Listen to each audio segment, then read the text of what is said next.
Bismillahirrahmanirrahim. Hai, Assalamualaikum. Welcome back to Cengkeh Channel. Terima kasih akak ucapkan kepada semua kerana sentiasa memberi support untuk channel ni. Akak doakan agar kita dipermudahkan segala urusan, dilimpah ruahkan rezeki, diberikan kesihatan yang baik dan dipanjangkan umur. InsyaAllah. Amin ya Rabbal Alamin. Hari ini akak akan sampaikan satu kisah seram, di mana kisah seram ni akak petik daripada sebuah blog tau. Kisah seram kali ni dia menceritakan tentang rumah puaka. Kalau korang nak tahu rumah mana yang puaka, apa yang puaka, jom join dengar cerita akak. Bismillahirrahmanirrahim. Qul a'udhu birabbin nas, malikin nas, ilahin nas, min syarril waswasil khannas, الذي يوسوس في صدور الناس من الجنة والناس.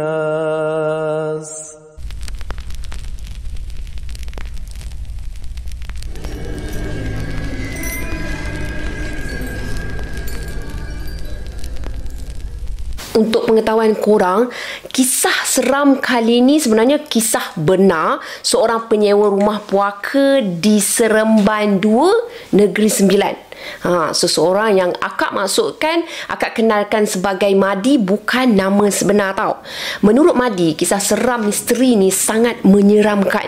Jom kita selami kisah tersebut. Kisah dia macam ni sebenarnya. Madi ni dia tinggal menyewa dekat sebuah rumah bersama dengan beberapa orang lagi kawan dia. Dia ada 3 orang tau, termasuk Madi. Satu pagi tu Madi dengan kawan-kawan dia ni bersarapan pagi makan nasi lemak je.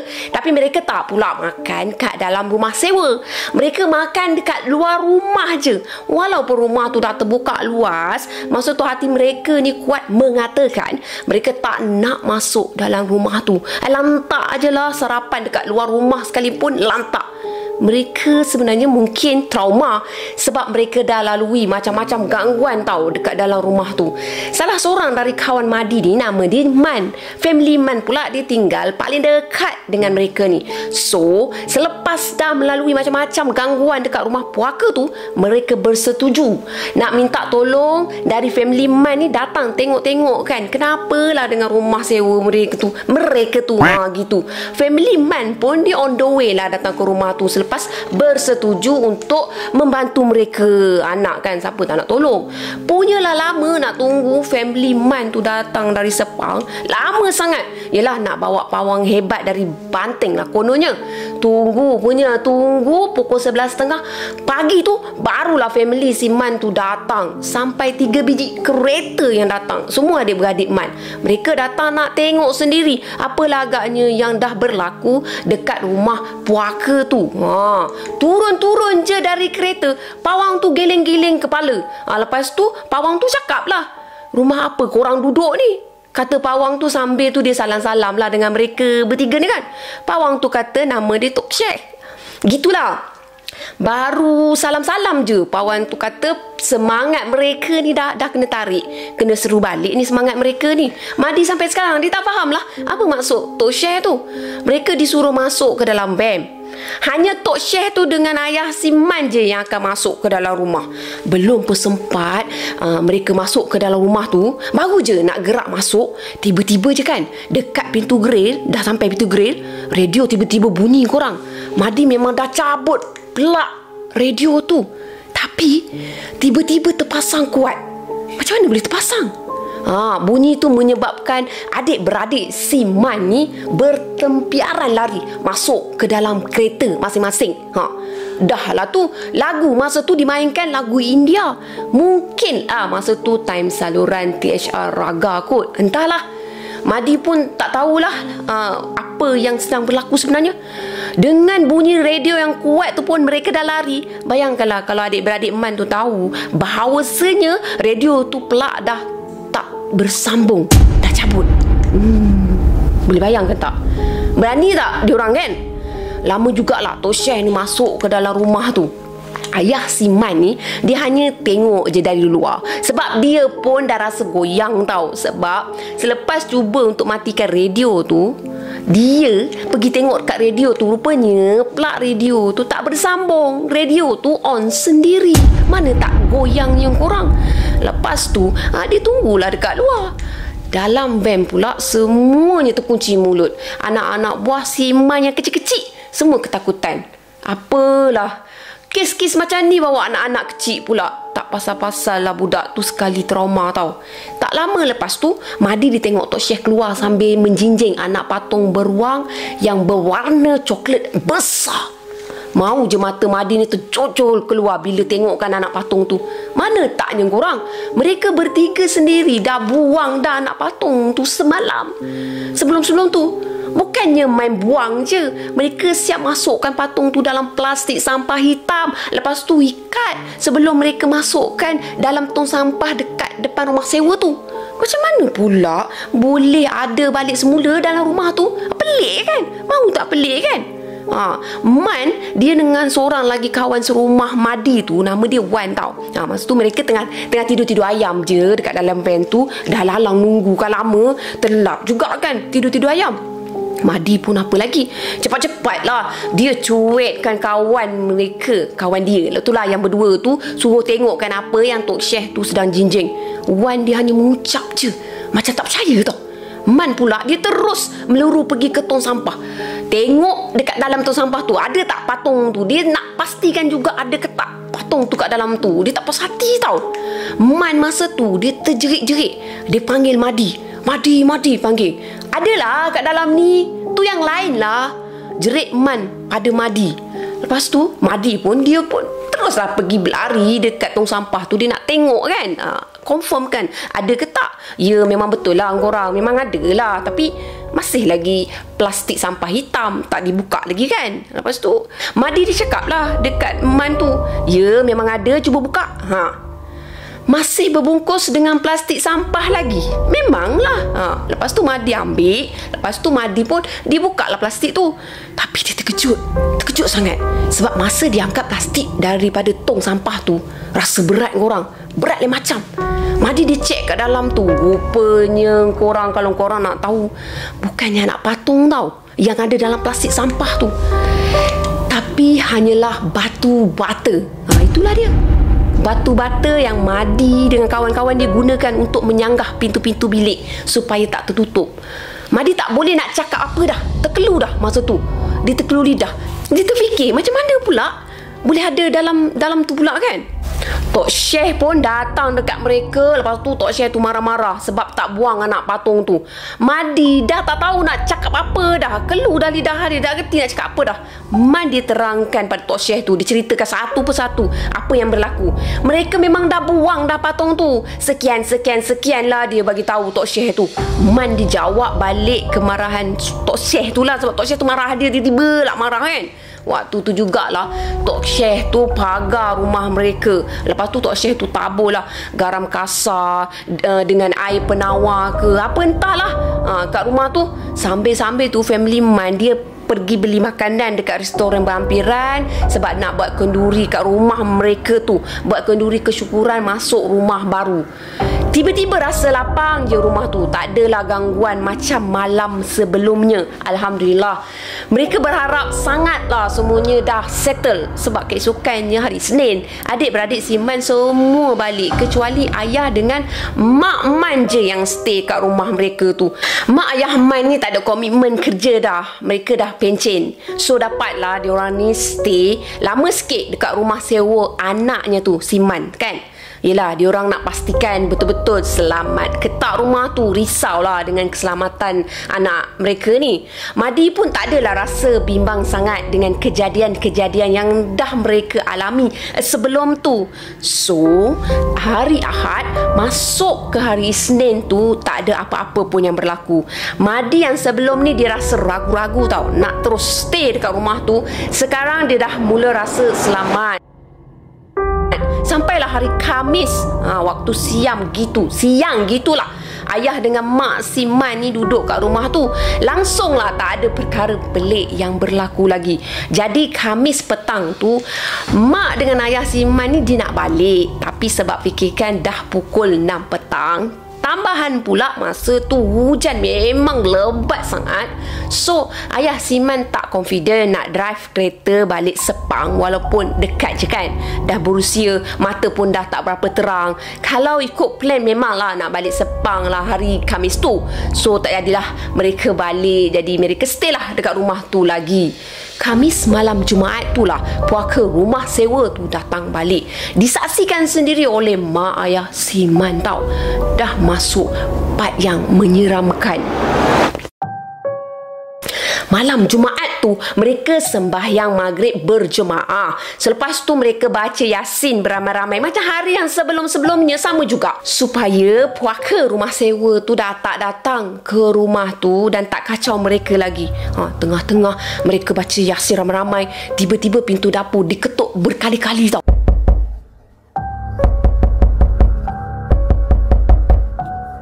Ketukan yang kerap tu menyebabkan mereka semua terhenti membaca Yasin. Serentak dengan tu, air di dalam bilik air pula mencurah-curah keluar. Memang clear lah, memang jelas lah air tu keluar, berbunyi kan air. Madi pula masa tu dia menumpukan pandangan dia ke arah pintu dapur yang diketuk. Tengah Madi sibuk pandang pintu tu, dia ternampak tau tombol air dekat sinki macam dipusing seseorang. Dia pandang lagi tombol tu, paip dah terbuka, menyebabkan air dekat sinki tu keluar, mencurah-curah. Dah tak terbendung dah air tu keluar. Mereka bangun beramai-ramai sebab masa tu ayah Man dia pesan suruh duduk rapat-rapat, jangan berpecah. Lepas tu mereka sama-samalah pergi tutup air dekat sinki tersebut. Lepas tu sama-sama pula mereka pergi tutup air dekat paip air dalam kedua-dua bilik air yang mencurah-curah tu. Maknanya sekarang ni rumah mereka ada 2 bilik air, dan untuk pengetahuan korang semua, rumah mereka ni 2 tingkat tau. Tapi bila mereka dah pergi tutup pun paip air tu tak berhasil tau korang. Sebab apa? Air stay keluar semula lepas mereka dah tutup. Nak atau tak, mereka kena juga tutup paip utama di luar rumah. Itu je cara yang ada. Ayah Man masa tu dia telefon semula Tok Syekh tu, Tok Syekh. Lebih kurang macam tu lah. Syekh, dia nak bagi tahu bahawa puaka rumah sewa tu datang balik. Entah apa yang dibisingkan dengan Tok Syekh tu, kononnya mereka ni dah langgar pantang. Masa mengubat hari tu, tak ada pula lah dia nak cakap pasal pantang-pantang bagai. Makin teruk gangguan tu, barulah nak cerita pasal pantang-pantang tu semua. Kononnya lah mereka ni dah langgar pantang sidai pakaian dalam rumah lah, apalah macam-macam lah. Padahal dia tak ada pesan apa-apa pun sebelum tu. Yelah kan, macam seluar dalam dengan stokin, takkanlah mereka nak jemur dekat luar rumah pula kan. Okey, dah puas puaka rumah sewa tu main air, dia kacau pula elektrik. Dari kipas siling, kipas meja, radio, sampailah lampu, yang membuatkan Madi tambah kecut tau. Sebab masa lampu terpadam, mereka berpakat-pakat lah menuju ke bawah, ke tingkat bawah. Mereka nak pergi ke suis utama. Of course lah kan, suis utama rumah berada di tingkat bawah. Lepas tu mereka nak pasangkan balik lampu. Masa mereka semua tu duduk dekat tingkat bawah, dekat dengan suis tu, tak ada pula puaka rumah sewa tu main suis tu. Lepas tu kan, Madi tiba-tiba dia di masa tu, masa dia orang macam termenung lah kan, dah kenapa macam okey je, aman je kan. Bila dah keadaan macam dah okey macam tu, Madi dia tiba-tiba lah teringatkan lauk yang dia dah beli sebelum tu untuk dimakan ramai-ramai. Lauk tu sebenarnya dah dihidangkan dalam pinggan dekat dapur, tapi kat dapur lah, bukan dekat ruang tamu tu. Hanya tunggu nasi masak je, anytime boleh makan. Time-time macam ni manalah nak ada selera makan korang. Tak ada keinginan pun nak makan. Terbantut tau memikirkan perkara-perkara yang dah berlaku macam ni. Lepas tu si Man dengan ayah dia pergilah ke dapur nak ambil lauk-lauk tu, nak ajak makan. Nasi dah masak sebab masa tu nasi dah memang on Swiss kan. Katanya ayah Man, kalau badan lemah tak makan. Lagilah puaka rumah sewa tu senang nak kacau mereka tau. Sebab mereka dalam keadaan lemah, tak ada tenaga. Macam tu lah. Madi pula, dia memang dah hilang selera, dah tak boleh paksa dah nak makan. Jadi dia rasa dia minum je lah masa tu. Kebetulannya pula sebelum gangguan tu dia ada bancuhkan air limau. Limau je lah Madi buat tadi, sebab sebelum ni dia tak beli pun koktel limau. Lagipun buat air limau ni senang je korang, simple je. Limau, gula, ais batu, dah settle. Dah godek-godek kan, dah siap satu jug air limau. Tapi Madi pelik lah. Masa dia nak tuang air limau tu dekat gelas, dia perasan tau, air tu jadi kuning. Air limau kalau kita bancuh sekalipun, dia putih, dia stay putih jernih kan. Tapi kuning lah korang. Lepas tu dia macam, bila lah jadi colour kuning? Setahu aku, putih je tadi. Bisik hati Madi. Dia buka penutup jug tu. Ya Allah, bau korang, hancing. Dah kena kencing confirm. Sebab bau dia memang hancing korang. Sip baiklah dia sempat perasan, kalau tak memang dah minum air kencing lah gayanya dia masa tu. Masa mak si Man ni nak sendukkan nasi dah masak kan auto. Dalam periuk nasi tu ada pula seketul najis, macam najis manusia. Siapa pula yang bertenggek pergi menonggek berak dekat situ kan? Tak logik. Najis tu ada dalam rice cooker tu tau. Waktu dibuka rice cooker tu, nasi masih panas sebab baru masak. Bayangkanlah korang, bau najis tu semerbak mengalahkan bau nasi itu. Madi dah tak tahan dah dengan bau tu. Dia keluar rumah. Lepas tu dia termuntah-muntah sampai macam tu sekali. Manalah datangnya semua benda tu. Kotor betul lah kan. Sebab dah tak tahan dengan bau, semua makanan tu mereka letak dekat ruang rumah. Sebab tak tahan dengan bau, semua makanan tu mereka letak dekat luar rumah sekali dengan air hancing tu sekali. Memang sah. Semua makanan tu ada najis. Dia masih berfikir lagi, entah najis apalah. Mereka pun tak tahu. Tapi rasanya najis manusia. Lepas tu mereka semua duduk kat luar rumah dan mereka berbincang lah dekat situ. Esoknya mereka cadang lah nak cari orang yang pandai mengubat dekat kawasan Mambau tu. Lepas solat Jumaat cadangnya nak carilah ustaz ke kan, nak ubatkan rumah tu. Sebab Tok Syekh tu, Tok Syekh bukan Syekh orang, dia Tok Syekh macam tu lah. Tak boleh nak dipercayai dah. Entah apa-apalah. Balik-balik akhirnya salahkan mereka juga. Lepas tu senyap. Last puaka rumah tu datang balik. Konon-konon pantang lah, apalah. Dah lah bayar 200 untuk mengubat tu. Habis terbang duit. Macam tu je. Bengang lah diorang kan. Tengah-tengah berbincang tu, dalam jam 11 malam gitulah, mereka dengar dekat ruang tamu, rumah, bunyi suara kanak-kanak. Tergelak-gelak je. Sambil dengar hentakan tapak kaki berlari-lari sambil gelak, sambil berlari pula dalam rumah tu. Bunyi tu sama seperti yang mereka alami sebelum tu. Kan akak bagi tahu sebelum datang bawa berubat tu memang mereka dah alami gangguan kan. Memang sama. Yang pastinya mereka nampak masa sebelum tu ada 3 orang tau, bayangan hitam, kanak-kanak macam tu, berlari-lari sambil bawa api. Tapi yang hairannya kali ni Madi, Man dengan Wan tak nampak pula. Yang nampak hanya ayah dengan mak Man je. Mereka hanya dengar suara gelak budak-budak tu je. Tiba-tiba mak si Man ni menjerit, "Telekong terbakar!" Cepat-cepatlah yang lain-lain ni masuk balik dalam rumah tu. Mereka risau, takut-takut, tak pasal-pasal. Rumah pula yang terbakar. Memang terkejut tau. Tiba-tiba pula telekong terbakar.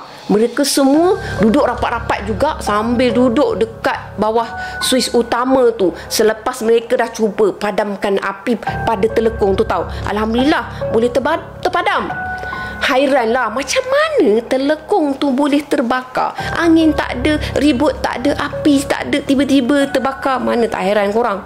Mak dengan ayah Man ni kata diorang sendiri nampak puaka rumah sewa tu yang bakar. Tapi pelik, kali ni Madi main dengan Wan tak nampak. Yang nampak hanya telekong yang berlipat tiba-tiba terbakar. Itu je. Bunyi gelak-gelak ketawa tu sayup-sayup je lepas mereka masuk dalam rumah tu. Tapi tiba-tiba ada bau tengit macam sesuatu hangus. Ya Allah! Ayah Siman dia menjerit tau. Bila dia tengok sejadah pula dah terbakar. Masa tu Madi tak nak pergi ke dapur ambil air. Sebab pilih air kat depan kan dah tutup sebelum tu. So memang tak ada air lah. Tak ada function pun kalau dia nak bukakan air. Mana ada air dah. Dia guna air mineral dalam botol dekat depan dia je. Itu je dia sempat ambil. Air mineral tu memang dia beli untuk makan dengan nasi tadi kan. So sambil-sambil tu dia hempas-hempaskan sejadah tu. Lepas tu api terpadam. Memang tak boleh jadi tau kali ni. Dah sampai main bakar-bakar pula. Tapi kali ni Madi dia tak adalah setakut hari tu. Mungkin sebab ramai. Lepas tu ada orang tua pula tu kan. So dia rasa macam selamat lah sikit. Walaupun ancamannya tu lebih bahaya daripada sebelum ni. Lepas sejadah langsir pula jadi mangsa. Habis langsir terbakar. Kali ni Siman ambil air sabun dalam baldi dekat bilik air. Terus dia simbah. Sebab api tu dia jilat langsir tu cepat tau. Padahal mereka ni dekat je dengan langsir tu. Sebab duduk langsir tu terletak dekat pintu depan kan, kat bawah tu berdekatan lah dengan suis utama. So mereka cepat-cepat lari dekat tandas yang tingkat bawah tu. Dia buat apa yang Kak cakap tadi, buah sabun tu, pergi simbah apa semua kan. Lepas tu kebakaran tu, maksudnya bukan kebakaran, kalau kebakaran ni besar sangat kan. Lepas tu langsir tu terbakar lebih merebak lah macam tu.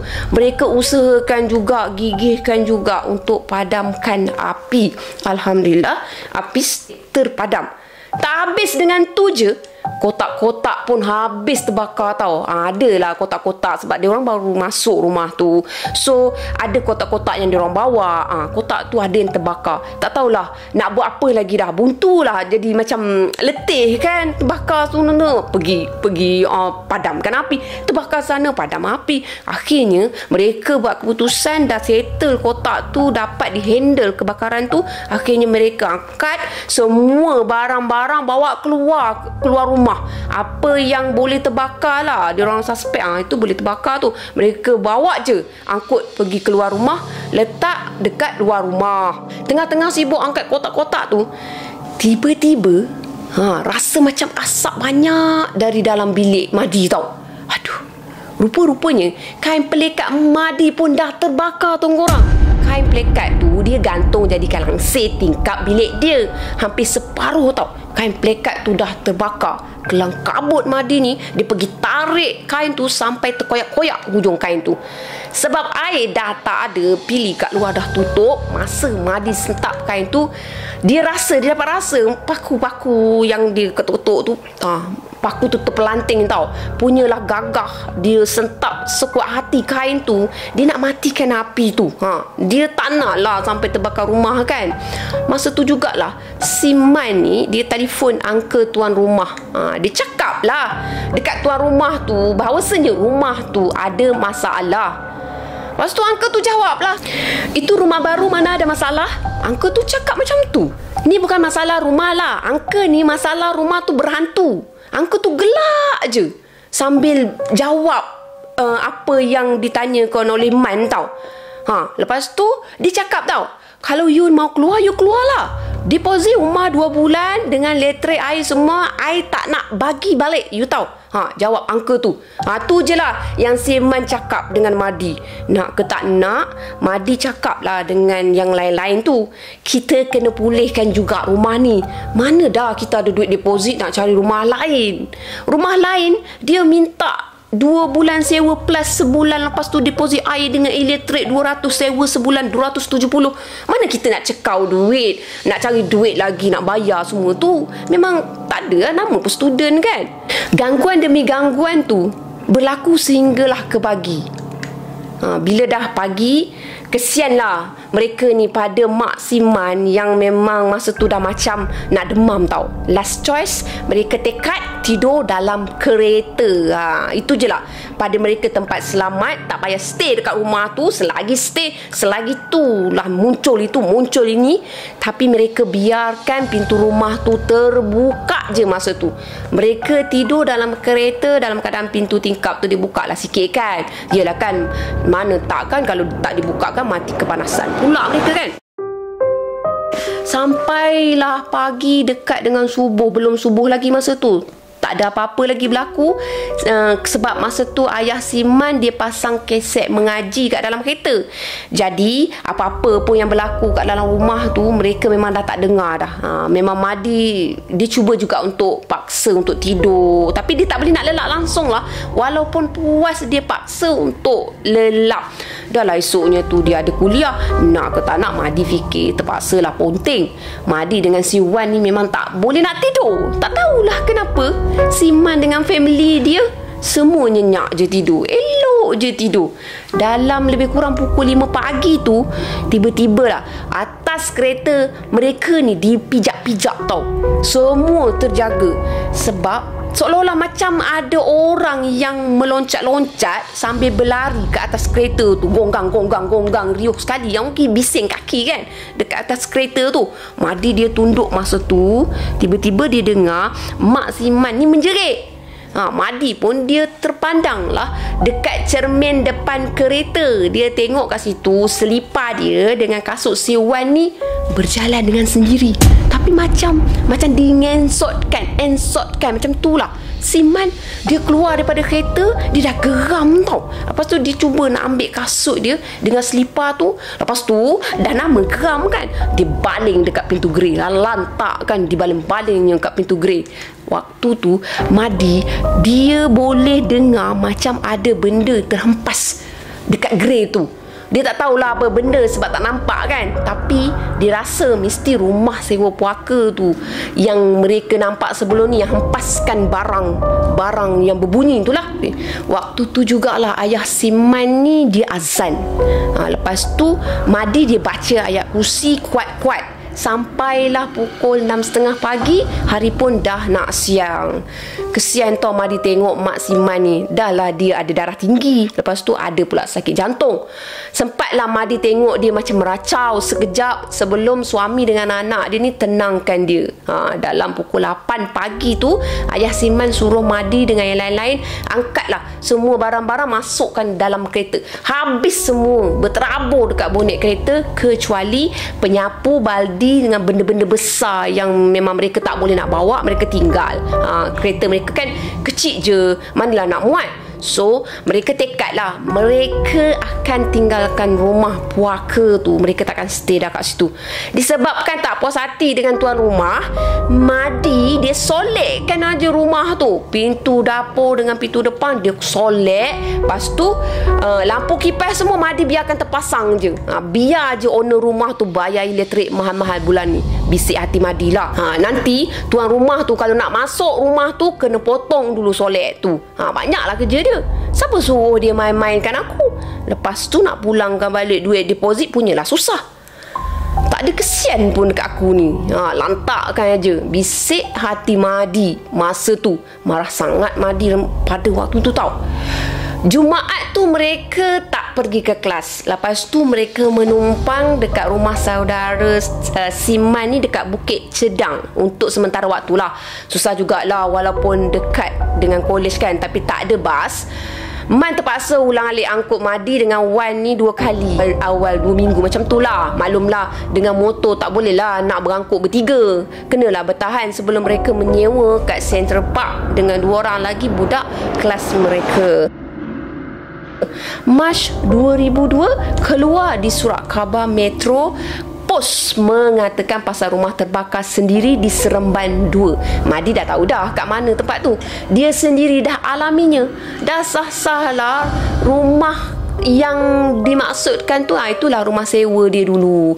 Jadi peringatanlah kepada kita semua ni, kalau nak sewa rumah kena pastikan keadaan rumah tu dulu.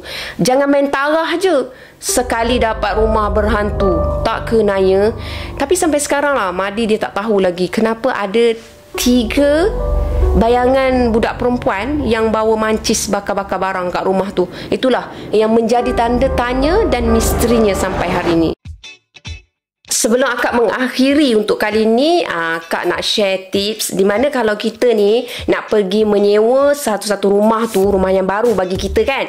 So bila sampai tu kita baca Bismillahirrahmanirrahim. Lepas tu kita bagi salam supaya apa yang ada dalam rumah tu dia akan keluar bertempiaran kan. So lepas tu bila kita dah masuk rumah, kita buatlah apa yang patut, bersihkan rumah tu wajib kan. Tapi selepas tu kita buatlah doa selamat ke, bacaan Yasin ke dan seumpama dengannya untuk mengelakkan daripada gangguan-gangguan di rumah yang bakal kita duduki. Macam tu lah. Okey korang, cerita pun dah habis. Apa yang baik sama-sama kita ambil jadikan sebagai tauladan, dan apa yang buruk sama-sama kita ambil jadikan sebagai sempadan. Jadi akak tegaskan kat sini, perkara yang tak elok jangan ikut. So korang jangan lupa untuk like, share dan subscribe channel ni. Terima kasih akak ucapkan. Baik korang, Assalamualaikum. Bye. Bye, terima kasih.